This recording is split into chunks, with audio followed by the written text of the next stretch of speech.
Hello citizens and welcome to Cybernations Quarterly, bringing you the news once a week, every day. Our dedicated team of journalists give you everything you need to know about war, peace, alliances, reparations, espionage, celebrities, and low-fat cooking. We tour the world, see the battle zones, know what to wear, and have dinner with your world leaders. And now, here's the news. Our top story is the Lu Civil War. Two factions of Lu, the Soviet Luyan and the Revolutionaries, declared war on each other and on Bros. The war then spilled over into the GGA, TAGA, and the New Polar Order. Then the planet quit spinning and we entered a time paradox where we all learned that it was an illusion and Kamachi was simply wagging the dog. However, a very real struggle for the heart of Lu, namely their boards, is happening. In a spat between United Nations Board Administrator Bros and Kamachi, the ministers of United Nations decided to leave Lu 402 and start their own board, calling for members to seek refuge in the Undying Lands beyond the Great Sea. Bros was told only one day prior and made this statement. Compadres, it is imperative that we crush the freedom fighters before the start of the rainy season. And remember, a shiny new donkey for whoever brings me the head of Colonel Montoya. However, it was too little, too late, and the effective seat of government has been transferred to the ministers of Lu. A loser requesting anonymity stated that this action was necessary to stave off internal strife and to bring cohesion and organization to Lu. The international community has accepted this move, and already embassies are being established in the new capital. However, it looks like the proletariat have made amends with management, and Bros is now part of the new government on the new forums. Next up is news from the front. Most likely due to the large Mutual Defense Pact web, Cybernations has gone for its longest period in history without any major hegemonic wars. However, there are many scuffles occurring in the independent world as major alliances define their borders and their mandates. The most visible of these conflicts are between GATO and Legion and members of independent and small alliances. Both charters allow their members to conduct private wars against nations that the respective alliances have no formal agreements with, so as long as the members acknowledge that they are not receiving any alliance protection during the duration of the war, it's okay. Indeed, GATO members have been attacking independents for the purpose of tech raiding.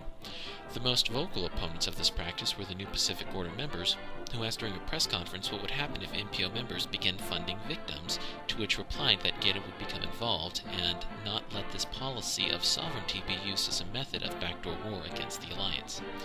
Amidst international pressure, GATO amended the charter and now forbids private war without alliance consent, leaving Legion the only first-tier alliance to allow members to engage in such private wars. It began with the forming of the great programs. 3 were given to the GOONS, immortal, wisest, and fairest of all beings. 7 to the Polar Order, great miners and craftsmen of the mountain halls. And 9 programs were given to the race of Pacifica, who above all else desire power. For within these programs was bound the strength and will to govern each alliance. But they were all of them deceived, for another program was made. In the land of something awful, in the fires of the flash tub, the Dark Lord Evil Deliverance forged a secret master program to control all others. And into this program he poured his cruelty, his malice, and his will to dominate all of Planet Bob.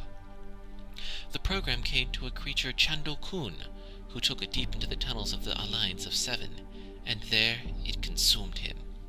It came to me, my own, not love, my precious. The program brought Chendo-kun an unnaturally powerful nation.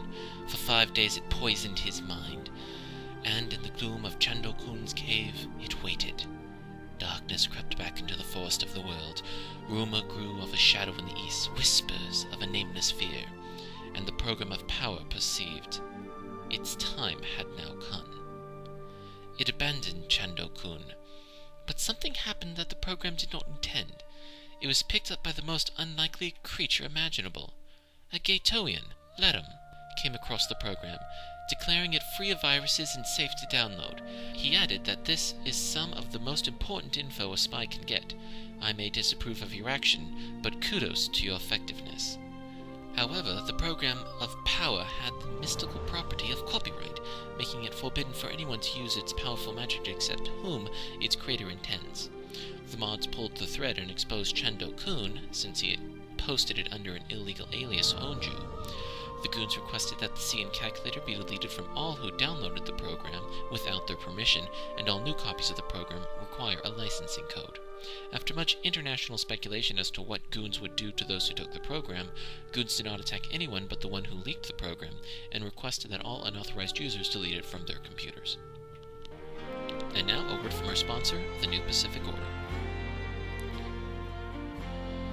The New Pacific Order has been raising up nations large and small, in good times and bad, in wartime and peacetime, with a brotherhood of nations and peoples to help raise you up, even when you're not there. I was recently attacked by a rogue nation, and he was NPO'd and begging for peace all before I even logged in. Lifting up the nations. That's NPO's stand. Are you in good hands?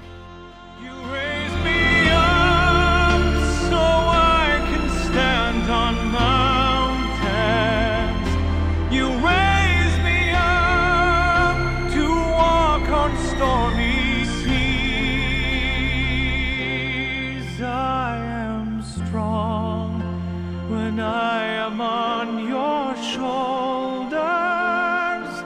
You raise me up to more than I can be. With a one-vote victory, Grenville, founder of GATO's anti-order politics, was elected Minister of Foreign Affairs. He promised that he would work to improve relations with all alliances, and said he was a reformed man. However, after a tiff between Polar Order Emperor Electron Sponge and the GATO embassy, Grenville stated that the Global Alliance does not view the Polar Order as its own alliance, but as an imperial colony of the Pacific Order. Ledham, Assembly Chairman of the Grand Global Alliance, stated in the embassy that as of this second, GATO recognizes the new Polar Order. The resulting fallout caused Grenville and Ledham to resign their posts, the former for flaming, the latter for acting without his minister's permission. Barrow was appointed interim AC, and the new appointed position of AC Deputy was given to recent unretiree Chris Chaos. Meanwhile, due to the drama, all GATO foreign actions over the last few days were annulled, and the General Assembly was to vote on the issue of whether or not the Polar Order was an independent alliance. The first poll was cancelled due to a technicality, and the second poll was not completed in time for a new Polar Order deadline that asked for its status as an independent alliance to be confirmed within 12 days. As such, New Polar Order cancels the Non-Aggression Pact with GATO and declares them to be a colony of the United Nations.